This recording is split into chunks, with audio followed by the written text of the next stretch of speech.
Oke, bismillahirrahmanirrahim. Assalamualaikum warahmatullahi wabarakatuh. Oke, kembali lagi kita di pertemuan kali ini ya, teman-teman semuanya. Sudah lama bertemu, terakhir kita ketemu di tugas sebelumnya, di podcast sebelumnya. Kali ini kita bertemu lagi untuk membicarakan hal lain, tapi masih terkait dengan mata kuliah kita sejarah pemikiran itu ya. Nah, jadi saat ini kita akan membicarakan tentang film yang sudah kita tonton bersama-sama ya, yaitu judulnya film The Matrix. Ini filmnya sudah cukup familiar ya, cukup terkenal juga di eh, generasi kita. Tapi yang menariknya adalah kalau sebelum kita ada di mata kuliah ini kita hanya melihat ini sebagai film action biasa gitu. Tapi ternyata setelah kita diminta untuk mendalami film ini, ternyata film ini dalam banget makna filsafatnya. Nah, sebelum kita mulai ke diskusi, mungkin alangkah lebih baiknya kita coba perkenalan dulu ya. Mulai dari saya Agatha Bagus Ilhami sebagai moderator hari ini, berasal dari program studi akuntansi KKBS. Mungkin berikutnya, silakan perkenalkan diri. Terima kasih, Mas. Perkenalkan semuanya, nama saya Wahyudin, mahasiswa dari FON tahun 2024. Terima kasih.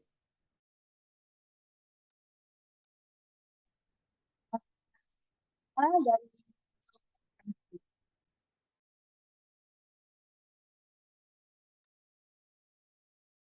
Halo semuanya, perkenalkan nama saya Novita dari FON CC Intek 2024. Perkenalkan semua, nama saya Anissa, saya dari program studi akuntansi KKBS. Iya, halo semua, saya Melisa Kartikasari dari program akuntansi juga. Oke, ya terima kasih semuanya atas perkenalan dirinya. Ini kita sekarang lanjut ke inti dari kegiatan kita hari ini ya, yaitu kita ingin mencoba untuk menyampaikan apa yang kita dapat setelah kita menonton film The Matrix ini dan kemudian kita coba kaitkan dengan apa yang sudah kita pelajari di mata kuliah sejarah pemikiran. Di ya seperti yang teman-teman ketahui ya di mata kuliah ini kita sudah belajar banyak sekali pemikiran-pemikiran dari para filsuf-filsuf yang terkenal gitu ya. Mungkin ada dari René Descartes, ada Nietzsche, Schopenhauer dan berbagai macamnya. Nah, mungkin teman-teman bisa menyampaikan pandangannya setelah menonton The Matrix, kemudian mengaitkan dengan salah satu pemikiran utama dari para filsuf-filsuf yang sudah kita pelajari di mata kuliah sejarah pemikiran ini. Mungkin ada yang bersedia duluan? Boleh, Mas, saya duluan ya. Ya, silakan. Terima kasih. Setelah melihat film The Matrix tahun 1999 itu, saya sih melihat ada banyak kesamaan antara film The Matrix dengan konsep filsuf terkenal yang bernama René Descartes, di mana konsepnya yaitu cogito ergo sum, atau saya pikir saya ada, maka saya ada. Di mana adegan The Matrix ketika Neo atau Keanu Reeves mulai meragukan realitas yang dialaminya. Saya di film tersebut sangat mencerminkan pemikiran Descartes. Selain itu juga ada pemisahan antara tubuh dan pikiran yang dialami oleh Neo, dan itu juga sejalan dengan pemikiran Descartes. Nah, di film tersebut dimunculkan sekitar menit ke-45 itu sesuai dengan pemikiran filsuf tersebut.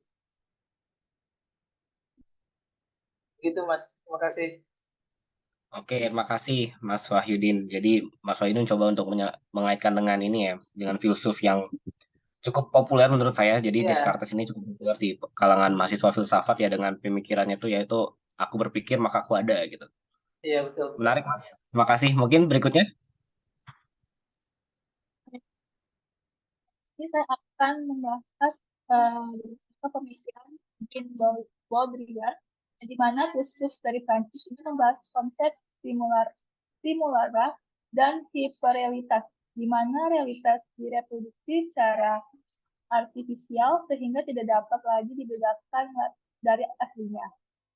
Ini sangat relevan dengan premis The Matrix, di mana dunia yang dialami manusia adalah simulasi digital yang diciptakan oleh mesin.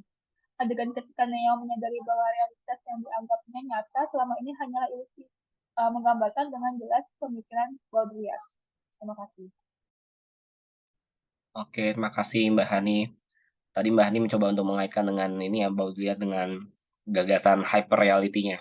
Jadi ternyata connect juga nih dengan film The Matrix ini. Next, mungkin ada yang lain? Saya ingin berpendapat terdapat filsuf Jerman Friedrich Nietzsche pada film Matrix di tahun 1999 ini yang dikenal dengan konsep Ubermensch atau manusia super yang mengenai moralitas dan norma-norma sosial yang ada. Gagasan Nietzsche ini membahas perihal pemberontakan terhadap struktur kekuasaan dan pencarian makna hidup di luar konstruksi sosial yang tergambar dalam perjuangan Neo dalam membebaskan diri dari kendali Matrix. Adegan yang paling sesuai itu ketika Neo menolak untuk mengikuti aturan dan memilih untuk melawan agen Smith. Itu terdapat pada film di menit ke-90. Terima kasih.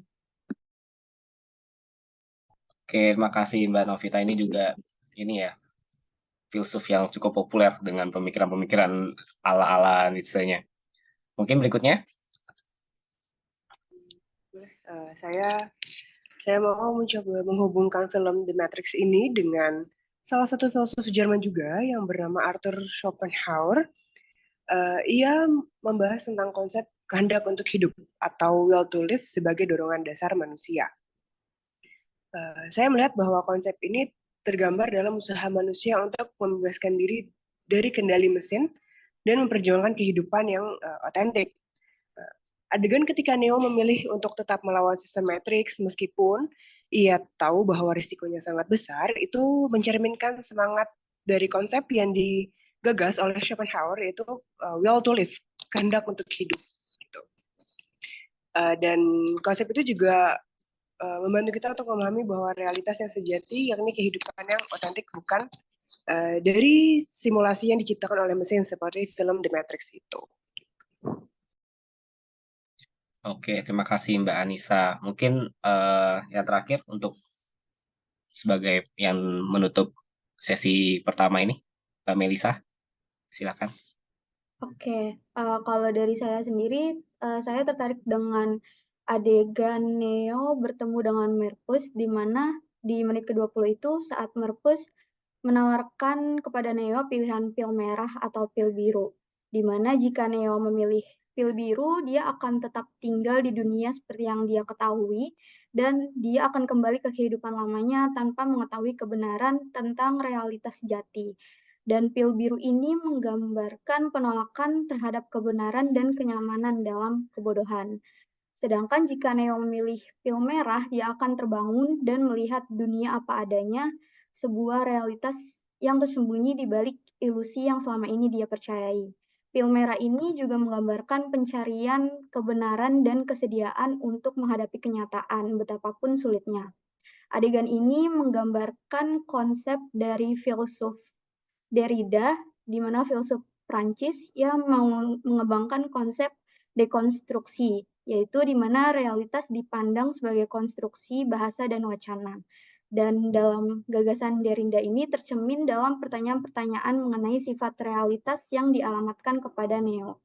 Seperti itu. Oke, menarik sekali nih teman-teman dari pilihan-pilihan filsufnya. Habis itu cara teman-teman mengaitkan dengan pemikiran-pemikiran yang diusung oleh para filsuf-filsuf itu cukup menarik ya. Tadi ada teman-teman ada mengaitkan dengan Descartes, ada dari Baudrillard, ada dari Nietzsche, ada Schopenhauer. Terakhir tadi Mbak Melisa ada mengaitkan dengan Derrida itu ya, yang menurut saya cukup menarik juga itu. Maksudnya jarang dikemukakan, tapi ternyata bisa connect dengan film yang kita coba telisik hari ini gitu. Nah, mungkin ini ya, maksudnya kayak mungkin efek dari kita juga mendalami mata kuliah sejarah pemikiran ini, kita jadi punya pandangan yang lebih luas lagi terhadap melihat sesuatu. Contohnya dengan The Matrix ini, film The Matrix ini mungkin ini termasuk film lawas dari 1999, tapi ternyata yang awalnya kita anggap sebagai film action biasa, tapi ternyata memiliki makna filsafat yang dalam sekali setelah kita pelajari ke dalam dunianya gitu ya. Nah, mungkin sebelum kita tutup diskusi kita ini karena sangat menarik sekali diskusinya, mungkin bisa dari satu-satu dari teman-teman bisa menyampaikan semacam kesimpulan atau closing statement untuk bisa mempertegas lagi dan memperdalam terkait pemahaman kita, pertama pemahaman kita terhadap film dan pemahaman kita terhadap mata kuliah sejarah pemikiran kali ini. Mungkin urutannya bisa sesuai dengan yang pertama tadi aja. Silakan mungkin Mas Wahyudin dulu. Oke, terima kasih Mas Gata. Betul sekali Mas, tentang film ini, film The Matrix ini seolah emang menjadi semacam apa ya, representasi visual ya dari gagasan-gagasan filsuf-filsuf di era modern ya. Film ini emang benar-benar menjadi perpaduan yang apik sekali antara fiksinya dan refleksi filosofis menurut saya sih. Terima kasih Mas. Oke, terima kasih Mas Wahyudin kesimpulannya. Berikutnya. Kalau dari saya sendiri terkait film ini ya benar-benar merupakan perpaduan yang apik antara fiksi ilmiah dan refleksi filosofis. Terutama penonton seakan diajak untuk mempertanyakan dan mempertimbangkan kembali tentang apa yang dianggap sebagai realitas. Gitu sih, Mas. Oke, teman-teman berikutnya bisa Ya, melanjutkan. betul sekali ya. Saya mau menambahkan sedikit. Pada film Matrix ini memiliki filsuf yang begitu dalam dan juga mempunyai banyak pengertian ya untuk dalam kehidupan kita. Bukan hanya sekedar film action biasa gitu. Membuat kita juga untuk berpikir kritis tentang eksistensi diri kita sendiri dan bagaimana realitas itu dibentuk. Terima kasih. Oke, terima kasih Mbak Novita. Mungkin berikutnya. Saya setuju sekali dengan tadi pendapatnya Mas Sohidin dan Mbak Novita. Gitu. Saya ingin menambahkan bahwa menurut saya filsafat dan seni sinematografi itu sebenarnya bisa saling melengkapi dan saling memperkaya satu sama lain. Gitu. Ini menunjukkan bahwa kekuatan pemikiran filosofis itu sebenarnya dapat lebih dieksplorasi lagi dan diwujudkan dalam medium film untuk dinikmati semuanya seperti itu. Oke, terima kasih. Terakhir dari Mbak Melisa. Silakan Mbak. Oke, benar banget setuju sama teman-teman semua. Film The Matrix ini berhasil memvisualisasikan gagasan-gagasan filosofis abstrak menjadi pengalaman sinematik yang kuat, di mana penonton tidak hanya menyaksikan, tetapi juga diajak untuk terlibat dalam pertanyaan-pertanyaan fundamental tentang realitas dan eksistensi itu sendiri. Begitu.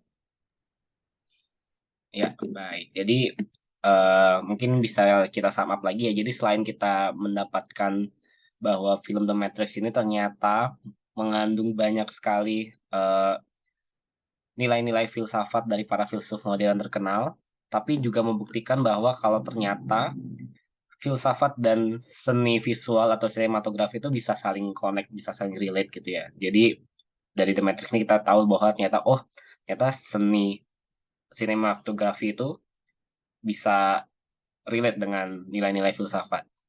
Mungkin sekian ya.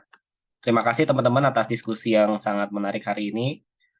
Semoga sehat semuanya. Bagi yang beraktivitas, silakan lanjutkan aktivitasnya.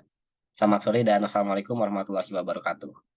Waalaikumsalam warahmatullahi wabarakatuh. Terima kasih semuanya. teman-teman. Terima kasih semuanya. Semuanya.